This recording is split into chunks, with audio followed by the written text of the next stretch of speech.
Hey everyone! Today on the plastic canvas I'm going to show you what comes with Zombicide Invader.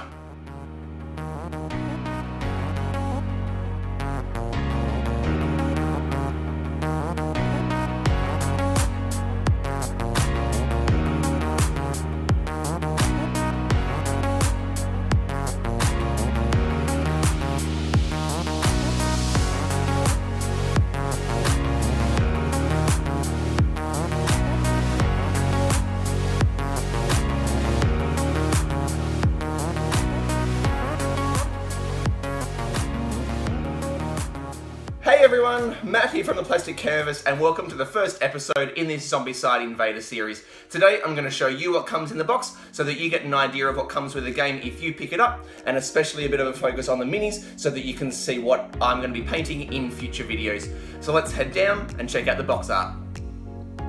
Alright, so here's our box cover. Now, as you know, I paint minis, so for me, art is a really big and important part of a game. And if you've been watching enough of my videos, you know that I like really strong, bold colors in my artwork. I think the theme is brought out really well in this cover here, but in terms of the colors, it doesn't super grab me. I think it's very clear that it is a sci-fi based game, lots of guns, killing aliens, all that sort of stuff, but it's in terms of the colors, yeah, it doesn't really grab me, but it's got Zombicide written there, so that excites me because I love the Zombicide games. So, we know though that we don't judge a game by its cover, so let's lift the lid and have a look at what comes in the box. Alright, so the first thing that we find when we lift the lid is our rulebook, and you see this is for the rules and the missions. CMON have made more than enough of these sorts of games to know how to put a rulebook together. We haven't played this game yet, but from having a quick look through the rulebook, it looks to be as good as all of their other ones. You see lots of pictures, references to different things, and down the back here we've got all of the different missions. What I always like to see when I look through a rulebook for this sort of game is pictures like this one here, where we've got lots of arrows and things like that showing specific situations within the game and how to play them out, because one of the biggest things with a game like this is that you can have all these rules and they might be easy enough to follow, but then you get to a bit of a funny situation and you're not sure, does this rule work in this way in this particular scenario? But pictures like this to give specific examples really helps to make that clear. So yeah, I like the look of the rulebook, but I haven't actually looked through it properly, but we know that CMON can put a good one together. So then the next thing we've got here is our mold tokens. So we've got the active side, the inactive side after they've been torched. Again, I haven't played the game yet, so I don't know exactly how these work. I think it's some sort of a mechanic of these spread and maybe spawn points or something like that. Anyway, I know you do need to go around and try and torch them to take them out. But yeah, there's 15 or so of them. They look pretty thin, but I mean the artwork's pretty cool. They look good enough to do the job. Here's the main box with most of our components in it. I am going to leave this off to the side for the moment. We'll come back and have a look at everything in there.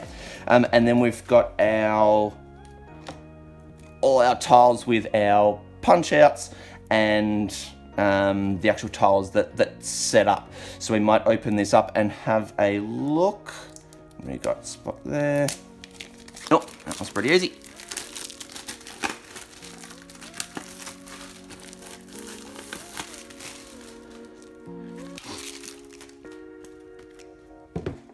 Alright, so plenty of tokens, maybe spawn points, endpoints for the missions. They look pretty cool. So these I really like, and I was talking about colors early on. These look really cool.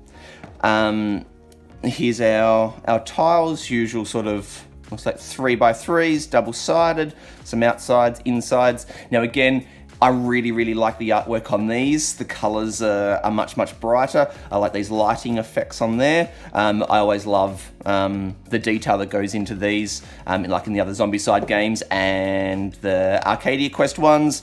Yeah, so these look really cool. Good size. You can see there how big they are, and good thickness to them as well. They're good quality. So yeah, those look really, really well made. And the theme that comes out of those looks really, really cool as well. So very impressed with them. So that's a big positive. All right, so let's bring in this box here, which has most of our exciting stuff. I do like this sort of look that is carried through the game. Yeah, this sci-fi worn kind of look. So yeah, I like this. All right, so we've got our sort of player bases here. If you've played the other Zombicide games, nothing sort of too new here. Slider there for progression. But yep, they're all good. I like that they're grey in this one to match the theme a little bit more, rather than like the brown or something from like Black Plague. But yep, so they're good. Dice, never enough of them. And I think just the plain red ones are always a bit of a letdown, but that's all right. They're just standard dice, nothing special going on there. Tokens to go into the player boards to mark which skills have been unlocked and those sorts of things. It looks like they've got a little bit of extra detailing in them compared to some of the other games. Again, just to match that sci-fi look a little bit more. Bases to go on the minis. Nothing sort of too much to mention about them. Just the same as what comes in the other games.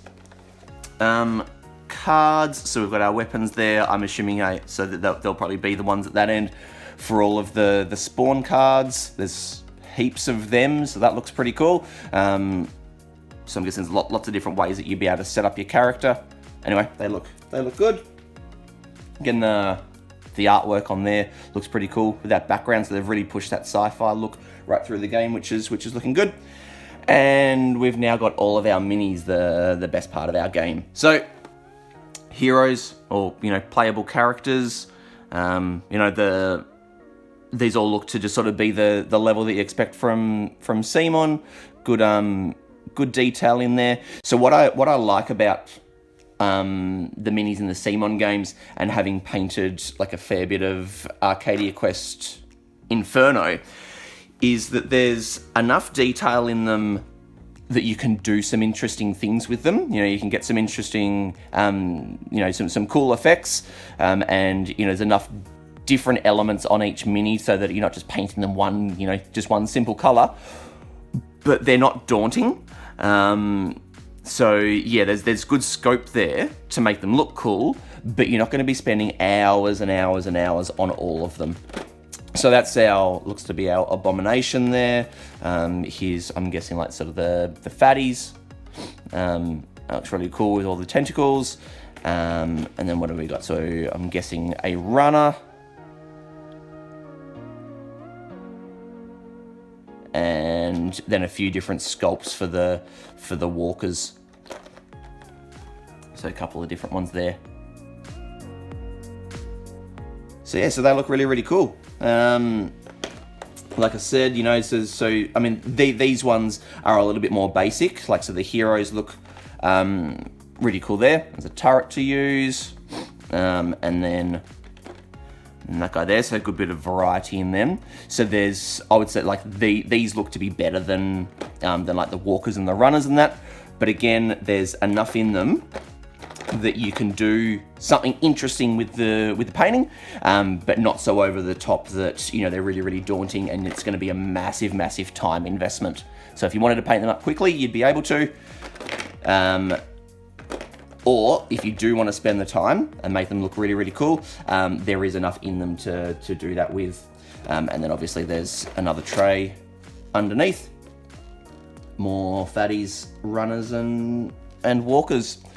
So I'm not sure how many that is altogether. 1, 2, 3, 4, 5, 6, 7, 8, 9. 1, 2, 3, 4, 5, 6, 54. So you're looking at around about what, sort of 65, 70 minis there altogether. So good amount of minis that come with the game. So Oh, and then player cards as well. Slipped down the side there somehow. That's sort of pretty basic artwork on there. But yeah, so there we go. They're pretty thin. There's nothing special about them. But yeah, so there we go. That gives you an idea of what comes in the box. So I hope that's helps you work out if this is the sort of game that you would be interested in or not. You probably already are. This looks pretty similar to, you know, the quality that we come to expect from Simon and other Zombicide games as well. I'm sort of really interested in this one being the sci-fi theme a bit more than the zombie theme. But yeah, so thanks for watching this. I hope this has been informative for you and helpful, and it will give you an idea of what minis I'm going to be painting in the future. So this is Matt from the Plastic Canvas signing out. Happy painting and happy gaming, everyone. Cheers.